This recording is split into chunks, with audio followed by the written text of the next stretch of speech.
guys, welcome back to my channel. My name is SincerelyOghosa. If being truthful on here, but these questions are quite juicy, not gonna lie. So this video, of course, I'll be styling this Sunber hair bundle. So I made this wig myself, and as we are going through this tag, I'm gonna be answering the questions and I'll figure out who to tag, depending on who hasn't done it yet. This is Brazilian hair in 3 bundles, I believe. Yeah, 3 bundles and a frontal.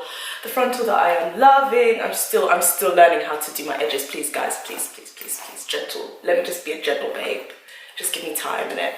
And yeah, so all of the links will be below. I have worn this actually for about 3-4 weeks. Get into these questions. Have you ever received a product, tried it, didn't like it, and then decided to not review it? Definitely, but I'm just trying to remember what it was. Oh my gosh, do you know who it was? Inside. Is it Shein? That's the one. I think it used to be called Inside, but Shein and all of them Chinese websites that do clothing, their quality is just really poor, and for some reason they don't really want to send you enough clothes for a clothing haul, but they want you to do a haul. Like, first of all, I don't really do hauls that often on my channel anyway, but aside from that, the quality is so bad. Like, you guys know this. I'm sure you've bought something from Shein before. Like, sometimes the stuff will be really good. Like, I have had great things from Shein, but there was one or two times where they sent me some stuff and I was just like, how am I supposed to, I can't put this in a video. And Zaful as well. Zaful, awful. Like, and then you want to send me like 3 clothes and be like, 3 items and be like, oh, make a haul. A haul with 3 clothes? That's not a haul, that's one outfit. So a product that I use but I don't show it online. I mean, I kind of show you guys everything that I use, especially if I like it, especially on my Instagram, especially on Instagram, because I feel like Instagram is a lot more instantaneous because it's do you see what I did there? But yeah, because it's instantaneous, like if I find something that I like, it's like products that you want to buy but won't because you don't support the brand. Oh my gosh, there really is. Oh, H&M. I don't shop at H&M anymore after the whole the monkey vibe that they did with that black boy, putting him in I can't remember what the t-shirt, I can't even remember what it was, but I just remember thinking after that day, okay, I'm not shopping at H&M ever again. And they over Christmas and over December, they did the nicest trench coats and teddy coats, but I was like, nope, I'm not doing it. I'm never going to shop with you guys ever again. It's a shame because some of their clothes are really nice and they have great quality, but they need to stop relying on the outrage of black people to sell their products. Do I have any blocked words? Do I? I feel like, I mean, I might be wrong, but I feel like in terms of like the UK YouTubers, like, because some of the topics I deal with, I'm sure I have more blocked words than everyone else, but sometimes I don't want to block words as well, because things like the N-word, I don't personally use, but I know that other black people do actually use that word, and they don't mean it well, some people would argue that it's inherently derogatory, but they don't mean it in a derogatory way. However, I do have trolls that will find my videos and use the N-word in a derogatory way, so I've just not known whether to block that word. But the N-word is definitely a word I'd like to block. I think I blocked bedwench because a lot of these hoteps, they will assume stuff from literally watching me for 2 minutes and they will call me a bedwench, as in like a black girl who's being forced to sleep with white men. I don't really fully know the context of that word, and I don't think I want to know. But yeah, so that's another word I would block. What else have I been called? Everything, every awful word you can think of under the sun, I've been called. But But I don't know why I haven't blocked more words. I think I should. Gosh, this is teaching me a lot about online security. Do you delete comments? Yes, I damn do. Not all the time though, because like with comments, I've just got to the point where I'm not gonna lie, sometimes I don't even check comments on certain days because, sorry you can't see my face, because I just, some people who watch my videos and are subscribed to me are just full of vitriol, and I don't know why you're subscribed to me if you don't like me. I don't know why you follow me if you don't like me. Don't follow people you don't like. I don't do it. It's not good for your mental health. But like when it comes to comments, because there's people who are just like, I don't know how some of y'all were raised, but you will just offer unsolicited advice or say awful things. So for me, after like day 2 of releasing a video, I don't really check the comments. Like, I just don't. Sometimes I'll check on a whim, but I'm just so, it's an awful thing to say, but I'm so used to getting horrible comments now that I just have to like be very vigilant at how I protect my mental space. So yeah, sometimes I just won't really check. Yeah, it depends. It honestly depends on how I'm feeling that day. And it's hard because I do want to like converse with you guys, but boy, some of the stuff that some of you guys say, woof, I just don't know who raised you. I don't know. Do you block people? Yes, I do. Yes, I damn do. Have you ever lied about a product to stay on good terms with the brand? Not really, not really. I feel like there was a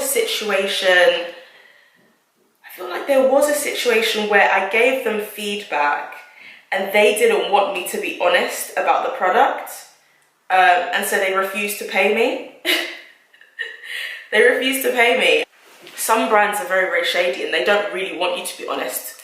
And that's why you have to be very transparent with them once you've received the product and don't like it. Just tell them straight away instead of like making the content. Have you ever initially liked a product when you reviewed it, then changed your mind, but didn't let your audience know? Oh, I think so. Do you know what it was? That one I'm still on the fence of, but there was a Sports FX primer that I recommended in a video about 2 months ago, maybe 3, that I really did like at the time. And I liked it pretty much up until, I still don't know about how I feel about it, but I liked it pretty much up until like literally last week, because I came back from Dublin last week, and when I was in Dublin I tried my best friend's Estee Lauder primer, and I wasn't as oily all night, and I kept on thinking, like, while I've been using this Sports FX cool down primer, I found that my skin, it's not as oily as it would be without a primer, but it still does get oily. And I thought, oh, like maybe, I mean, I have very oily skin anyway, so maybe it's just that. And then I tried the Estee Lauder one, Lauder, am I saying it right? I think I'm not saying it right. I tried that one and it was really good, and I was just like, oh, maybe my primer's not as good as I thought it was. Influencers I don't trust. If there were influencers I don't trust, I would never tell you guys. Like, you know, I'm not that kind of channel. I think there's some people on YouTube who they get a lot of views and they get a lot of followers and a lot of like hype out of being not even controversial, because I'm controversial, but like almost just messy, like just messy and just saying things that don't need to be said on camera, things that like your family, you really wouldn't want your family to know, but you're saying it because you want clout. Those are the type of YouTubers who will definitely tell you people they don't trust, and they'll name and they'll shame. But like, I don't want my channel to be about that. I want my channel to be about what I say. I think the value of what I say and the value I add to people's lives is much more is much more worthwhile. Influencer you trust the most. Gosh, this is really delving in. I feel like I'm at therapy right now. Oh, do you know what it is? Because I'm the sort of YouTuber, I have a lot of interactions with people who aren't on YouTube, who are influencers who are on YouTube. But I would say Jessica from Look What I Got, who isn't on YouTube as much. She's on YouTube, but she's I'll link everyone below. I trust Jessica, and she's just a lovely girl, and she's just very kind. She's probably watching this right now. Love you lots, babe. She's just very kind, very generous, very understanding. Like, I'm kind of more of a like no BS, but she kind of balances me out. I trust Stephanie from Nerd About Town, who isn't on YouTube at all. She's a blogger. Just a lovely, down-to-earth, sincere-hearted person. Like, what you see is what you get. There's Scola, once again, just a pure-hearted, kind, generous, lovely, lovely, lovely person. There's probably a few people I can't remember, but that's it. I keep my circle small, boo-boo. And these are people who, like, I'd consider friends. Because, like, don't get me wrong, there's lovely influencers out there that I'm just not friends with. Just because sometimes you're just not in it. It's not everyone you have to be friends with. There's people who you can love and respect who you just don't, you're not friends with them. Not for any reason. You're just not. Like, this isn't secondary school, man. Like, we're all adults. Like, everyone's got their own lives. Everyone's doing their own thing. So yeah. The next question is there a product application that you know of but don't show on YouTube? I mean, no. Have you ever showed one product but were actually using another? No. Have you ever not disclosed a sponsorship? Yes, but that was sometimes it's actually by accident. Like, I remember going to a party with, I can't remember this girl's name, but she's a big like mixed race influencer, and she was just like she was out and she tagged something on Instagram. She was like, crap, like I tagged the wrong brand. And honestly, like, it's a blessing. Like, when God blesses you and you are getting a lot of sponsorship stuff, sometimes you just, especially when you have so many videos that you're planning, sometimes you just forget, and you just, because obviously in the UK you disclose it with your title or with your thumbnail. You can disclose it in your video, but that's like the best way to do it. So sometimes I'll have like loads of videos I'm thinking about, and then something's gone out and I'm like, crap, like I didn't put ad in the thumbnail, and like I totally forgot. But 9 times out of 10 I will put it there. Instagram's hard as well because now it's gifted. So like sometimes you can't even remember if something's gifted because you're sent stuff all the time, or you were sent that thing like months and months ago and then you just wore it and then it's like, crap, I forgot to disclose it. So yeah, it happens. Have you ever had a bad interaction with a brand? Okay, so let me tell you guys about what happened with Shea Moisture. So I don't know what happened, but I was scrolling on Instagram one day and I happened to see an advert by Shea Moisture. Like, I don't know why it was targeted to me because I'm black. So yeah, so Shea Moisture, I saw the advert for them. This is after they tried the whole, like, they tried to put that white girl in the advert with curly hair. So I basically like did a chat on my Instagram stories and I was just like, this isn't right. Like, I saw their advert and their advert just had all light-skinned girls with 3C, 3B hair. And we kind of all have accepted it, but for some reason that day I was just particularly irate. And I just wanted to say it because I've never actually said it before.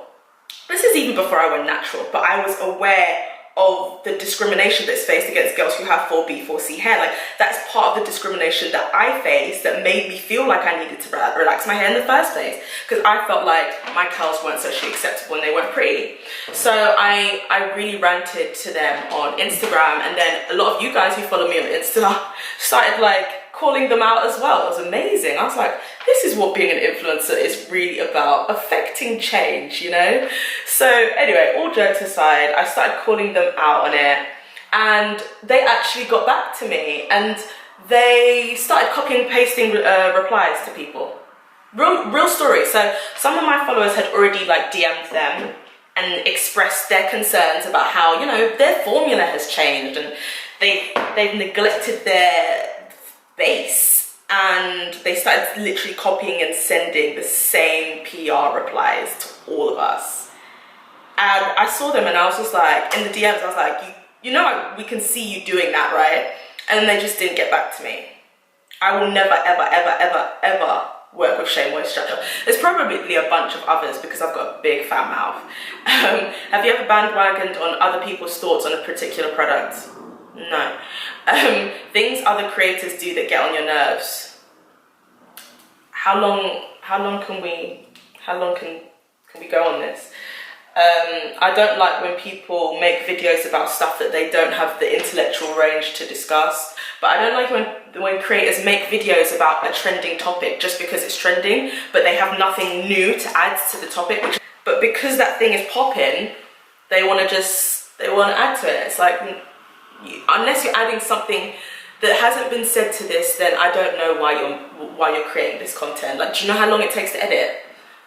But that's not important to everyone. Like, I think value isn't important to everyone when it comes to YouTube. I tag BeautybyJJ. I think people would like to hear you say Sincere. I tag Scola and I tag Wande as well. And I'll be back again soon. And all of the links to Sunber hair will be down below. Hope that you like the hair, guys. Okay, bye.